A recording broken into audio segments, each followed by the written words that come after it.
My name is Nora Whitaker. I'm a Major General in the United States Army, with over 20 years of service, 5 overseas deployments, and more classified citations than my family would ever bother to count. But to them, I was still just the quiet one. The one who missed birthdays. The one who never settled down. The one who chose duty over family, like it was a sin. The last time I sat across from them was Christmas years ago. My mother poured wine without asking and said, "Well, at least Lauren will be the one taking care of us in our old age." My father nodded, like that was fact, not a wound. And Lauren just smiled, that polished smile of hers, the kind that won scholarships and magazine features. I didn't respond. I didn't need to. Some battles aren't worth starting in someone else's living room. So I stopped showing up. Until the day I heard she was graduating from Princeton, summa cum laude, the youngest policy fellow to receive a global appointment before the age of 27. There'd be a crowd, a camera crew, speeches, legacy photos, the whole Whitaker machine. I went, alone, unannounced. No ribbons, no escort, just a plain black coat and the stillness I'd learned to wear like armor. They didn't know I was there. Not yet. And when they called her name on that bright May morning, with banners flying and applause rising, that's when the sky opened. And the sound of rotors shattered everything they thought they knew about me. The stone courtyard of Princeton's graduate quad looked just as it had years ago, grand, storied, soaked in ivy. Rows of folding chairs stretched across the lawn, and parents in pressed suits fanned themselves with the program booklets. I sat near the back, unnoticed, as always. My name wasn't printed anywhere. I'd arrived early, took a seat by the edge where the sunlight sliced through gaps in the awning. I wore no uniform, just a tailored black jacket over civilian slacks, collar high, hair pinned. Anonymous by design. 3 rows ahead, I spotted them. My parents. Franklin, as stiff as his pressed lapel, scanning the crowd like he was assessing shareholders. Evelyn, in ivory and pearls, dabbing her already dry cheek with a lace handkerchief. They were beaming. Lauren sat between them, her golden honor cords draped over her silk gown, her posture perfect. She always stood out, even as a baby. I heard my mother say to the couple beside her, "That one had presence." She glanced sideways. Not like some others, who chose other paths. Franklin chuckled low. "Lauren's our pride. She'll be the one taking care of us. You'll see." They hadn't seen me yet. I kept still, letting their words pass through me. 20 years of learning how to not flinch came in handy. I folded the program booklet and laid it in my lap. No mention of me. Not even in the acknowledgments. The speaker announced Lauren's name. Lauren Elise Whitaker, Master of Public Policy, Global Fellow Honors. The audience clapped. Cameras clicked. My father stood to cheer. Evelyn touched her pearls as Lauren made her way up the steps. Chin high, eyes shimmering. Then, a vibration. Low, at first. A sound just beneath the surface, like distant thunder. People looked around. The faculty on stage paused mid-handshake. The announcer stalled. And then it came hard and fast. The chop of rotor blades. My eyes rose slowly. A UH-60 Blackhawk tore through the morning sky, descending over the quad like a phantom from another world. Its shadow cut across the gowns, the ivy, the banners. Gasps. Hats blew off. A few people stumbled backward. Phones tilted up. Parents shielded their children. The helicopter hovered just above the quad before easing into a precise, slow landing in the open space behind the stage. A swirl of grass and confetti spiraled through the air as the side door opened. I stood. One step forward, then another, my coat lifted slightly in the wind. A soldier stepped out in full uniform. Dust and tension hung between us as he scanned the crowd. His gaze stopped on me. He raised his arm in salute, sharp and unmistakable. Then came the words, "General Whitaker, Washington needs you." Every neck turned. My mother's mouth parted. My father froze mid-clap. Lauren's bouquet slipped through her fingers, scattering white roses across the stage steps. The soldier spoke again, louder this time, the rotors screaming behind him. General Nora Whitaker, you're requested for immediate priority transport. I didn't look at my family. I didn't need to. I moved forward with the steadiness of someone who knew what this was, not a show, not a stunt. This was protocol. Behind me, the stunned murmurs were building. Students whispered. Faculty gaped. Phones filmed. Chairs creaked as people stood, unsure whether to clap, sit, or simply stare. I walked toward the chopper, and for the first time in decades, I knew they saw me. The air at Fort Myer had always smelled of gravel, oil, and order. I stepped onto base the next morning with no fanfare, just the echo of yesterday's chaos clinging to my boots. Inside Command Wing C, Lieutenant Colonel Reese Dalton was already waiting. He was older than when I'd last seen him, but still carried that clipped precision that earned him my trust during Operation Phoenix Flame. He stood when I entered, folder in hand, brow furrowed. "You made headlines," he said without a hint of judgment. "I didn't plan to," I replied. "I know, but you're going to want to see this." He handed me the folder. It was thicker than I expected. Inside, photocopies of contracts, authorization logs, internal Department of Defense memosol stamped with my name, my clearance, my digital ID. But not my consent. "What is this?" I asked. "Someone's been using your credentials, ma'am. Since 2016. Small procurements at first, black budget taps, logistics clearances. It flew under radar until it didn't." I flipped to the digital authorization logs, my ID codes, my clearance level, my name. The signature? Almost perfect. But I didn't sign it. Reese stepped beside me. "Last week, our financial compliance unit pinged one of the accounts. The recipient company raised a red flag during a parallel investigation." "What company?" He hesitated.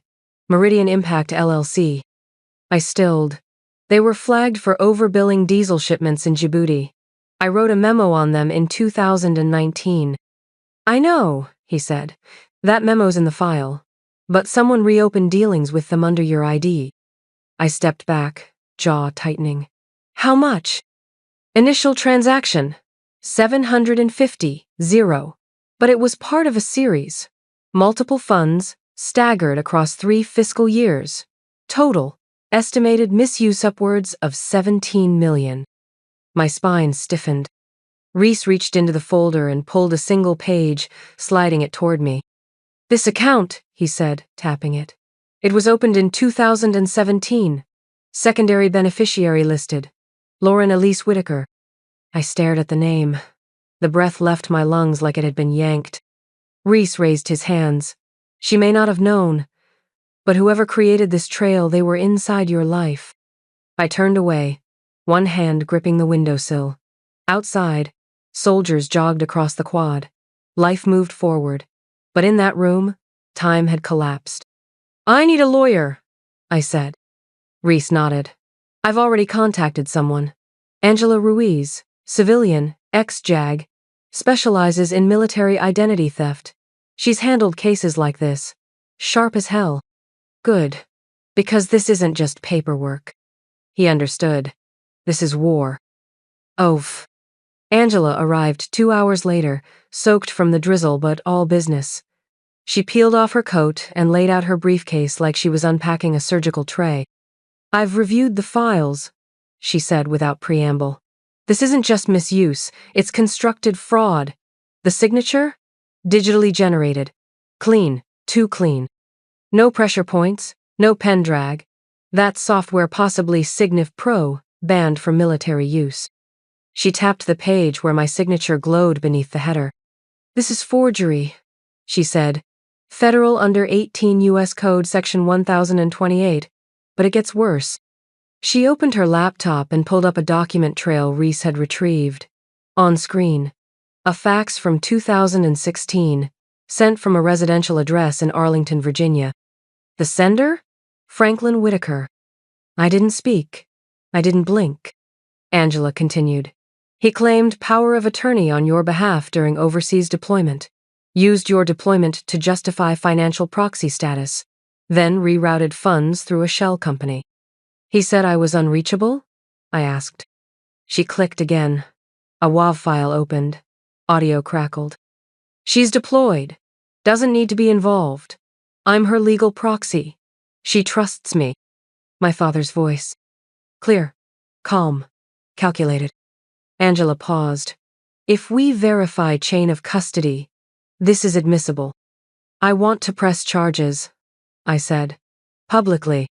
She looked up. If you do, it won't be quiet. Your name. His name. Your career. It'll all be exposed. Then so be it. Angela gave a single nod, then added quietly. Just one thing. What? Are you ready to testify? To stand in court and say, my father forged my name? I swallowed. Yes, I said, because for too long, he used mine like it belonged to him, and I want it back. The restaurant was the kind of place where even the silverware looked rehearsed crystal chandeliers, waiters in black vests, and white linen that made you feel guilty for using a napkin. Lauren's graduation dinner was being held in the exclusive upper hall overlooking the Potomac, a private room for donors, diplomats, and the Whitaker name. I hadn't been invited. I showed up anyway. When I stepped inside, the temperature dropped by 10 degrees. Evelyn was mid-laugh when she saw me. Her smile faltered but didn't break. Nora, she said smoothly, as if I were a misplaced coat. You made it. Franklin didn't stand.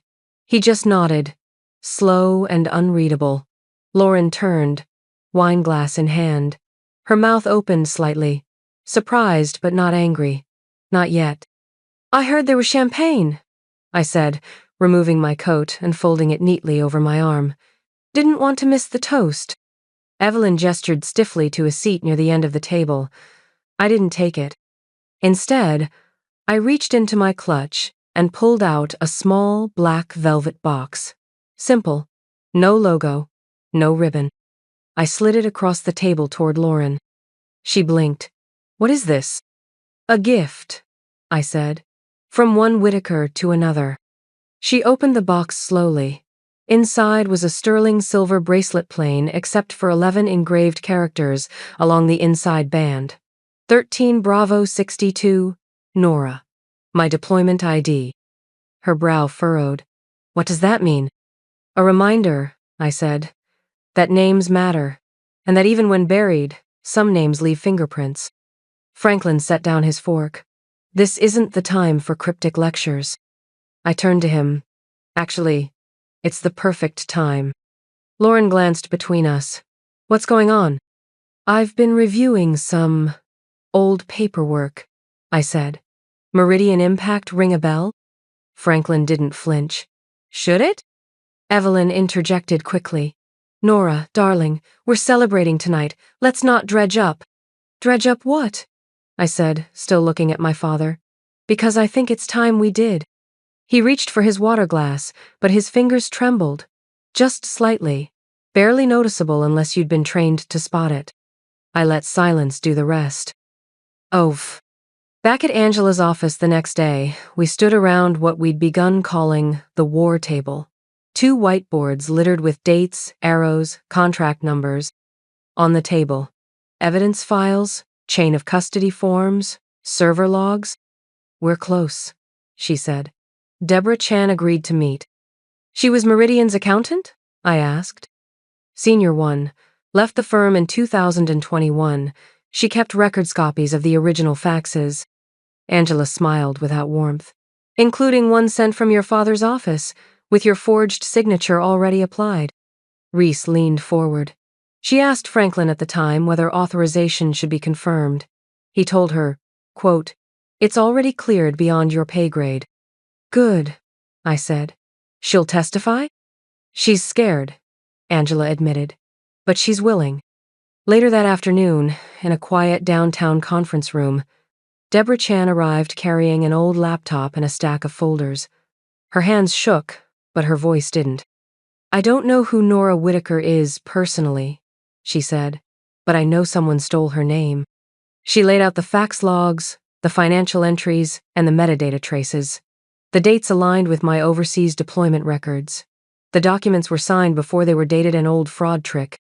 Angela was already building the federal complaint file. We've got 5 pillars now: forged signature, IP logs, beneficiary trails, whistleblower testimony, and deployment mismatch. I stared at the board, then stepped forward and wrote one name at the top: Franklin Whitaker. Angela exhaled. That's the final confirmation. We're ready to file. I didn't speak. I didn't smile. But deep down, I felt something shift, like a locked door, finally swinging open. The federal hearing room was colder than I expected, not by temperature, but by tone. Beige walls, frosted glass, the faint hum of fluorescent lights. No audience, just law. At the table across from me sat Franklin Whitaker, flanked by 2 attorneys in matching gray suits. His posture was perfect, polished. Lauren sat beside him, hands folded tightly in her lap, her gaze flickering between faces like she was waiting for someone to break formation. Angela Ruiz sat to my left, calm and collected. A single folder rested between us, thick with truth. The lead commissioner adjusted his microphone.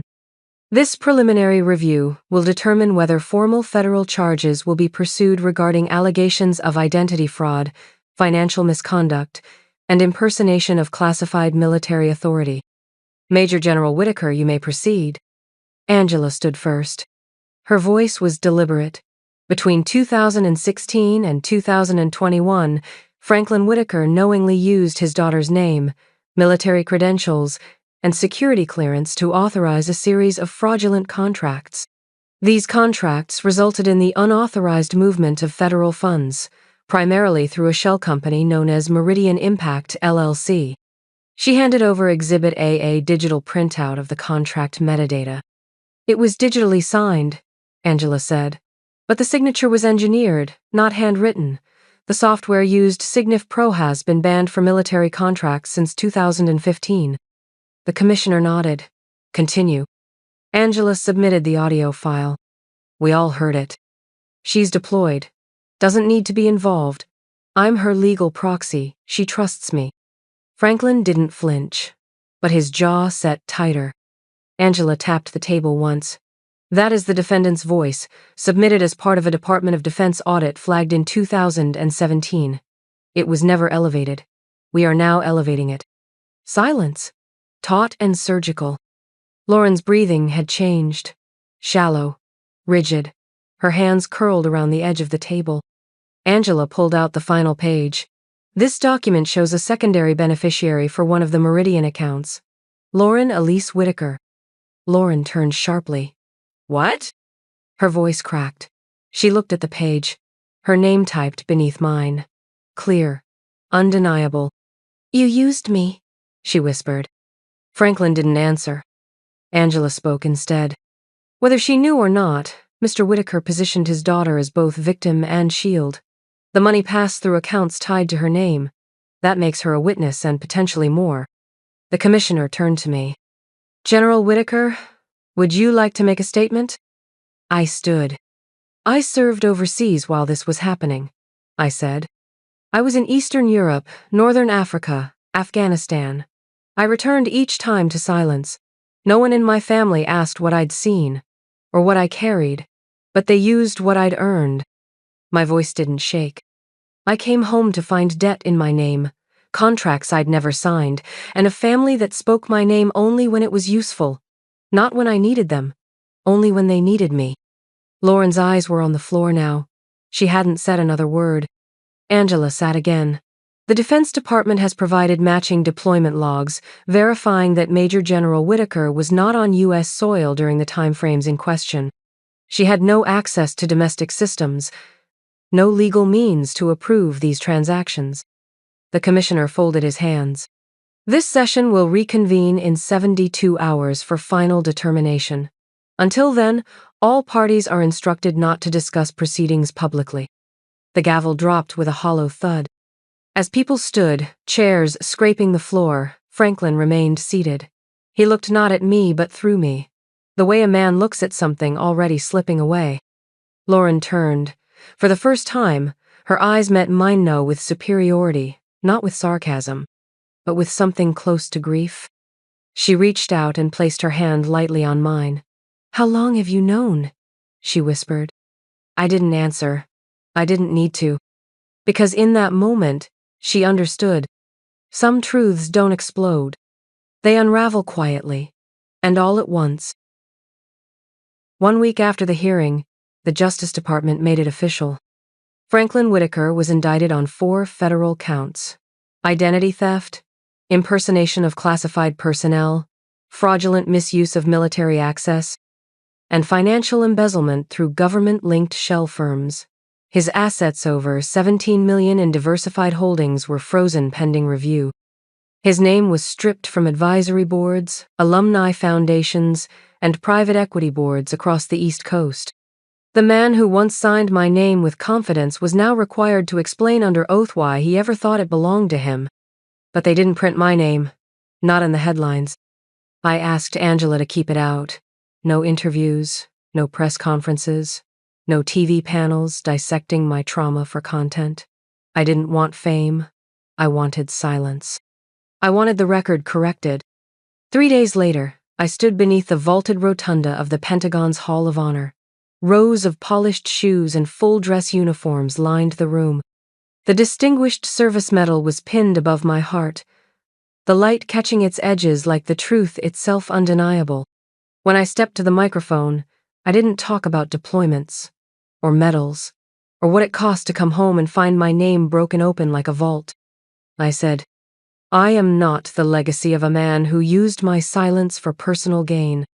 I am the one who endured, the one who stood still when the world forgot. And today, I write my name back letter by letter onto the history they tried to erase." In the front row, Lauren sat beside Reese. She didn't cry, she didn't smile, but her eyes stayed on mine. That was enough. That night, in my office, I opened a wooden box. Inside, the medal, and an old photo of my unit Phoenix Flame, the ones who never got ceremonies, never got their names spoken out loud. I placed the medal beside them, closed the box, and breathed. Some wars aren't fought with weapons. Some victories aren't loud. But when justice lands like a helicopter in spring, even silence remembers the sound of your name.